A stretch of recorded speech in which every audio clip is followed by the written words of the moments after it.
And then we actually got an opportunity to join the Whole Young Lions team, which was John Faulkner was running that team in development series.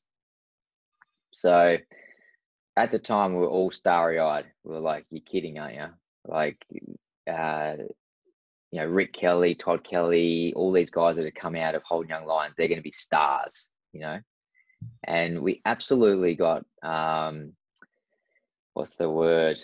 We got not talked into it, but we were starstruck. There's no doubt about it. And we ended up like abandoning our plan, and we jumped at this opportunity to drive in the Whole Young Lions team, run by John Faulkner, and there's all this promise of Holden Racing Team equipment.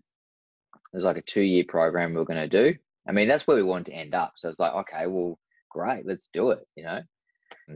It's going to shorten the time you're actually putting your hand in your pocket. You're going to get to Supercars and get paid, and it's all going to be great.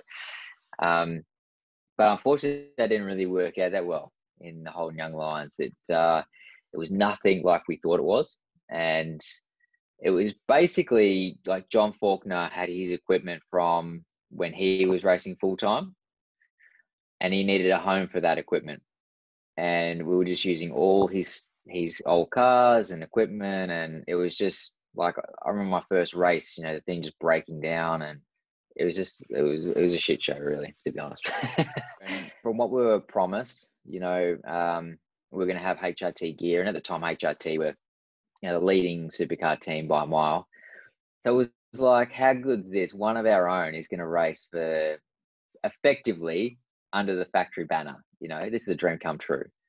So yeah, we jumped at it. I did I think 3 or 4 races with them, and we had a couple of good results. I remember like we finished 5th at Mallala, and I think we were like in the 10 at Bathurst, things like that. We wasn't terrible, but it was more there was a lot of conflict in the background between John Faulkner and my family, and that was sort of probably affecting me in a way, because I knew there was so much unhappiness behind me, and I sort of struggled to focus. And I think some of that comes from we'd spent so much time preparing our own stuff and knowing how everything was prepped, knowing that we're putting out our best foot forward the best we could, to then trusting somebody else that's probably not really the most trustworthy character, if you know John.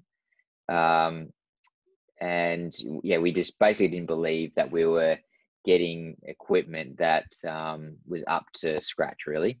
And I had a lot of learning to do, I know that, but we weren't getting the support we needed.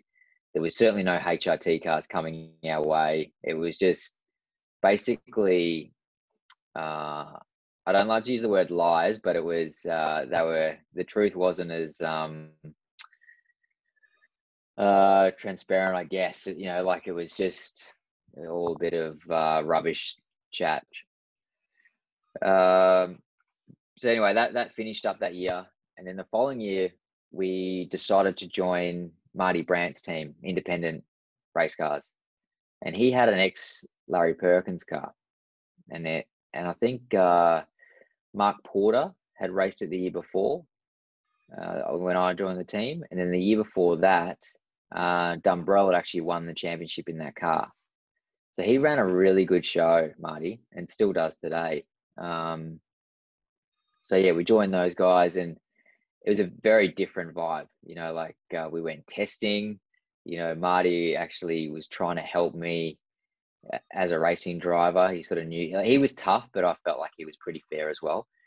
And yeah, we had a much better year that year. And then I did another year in development series, but we sort of changed everything after that. Instead of relying on other people, we wanted to go down our own path. And we'd sort of learned quite a bit. So I'd sort of done probably a year and a quarter by then of development series. And then we got the opportunity to buy our own HRT car. The thing is, whether you got heaps of dough to spend or not, you got to spend it in the right spots. Yeah. You see it so many times where rich families come in, they're going to set the world on fire, but they don't have the experience, or they've hooked up with the wrong people, or they get taken for a ride, whatever it is. And we did get taken for a ride, especially in the old young lions phase. That was a big eye opener for us. But anyway, that was that little journey, and it took a little bit longer than what I would have liked. But if I had my time again, I wouldn't have jumped into it so soon. Mm-hmm. I would have done more Formula Ford, and I would have learnt the basics and the foundation, because I was trying to develop as a driver, and then you're racing against guys that were older, more established. You know, I had a lot of catching up to do, and it just took probably that 1 or 2 years longer than what we would have liked. But we couldn't go back at that stage. We were sort of pretty committed to our path.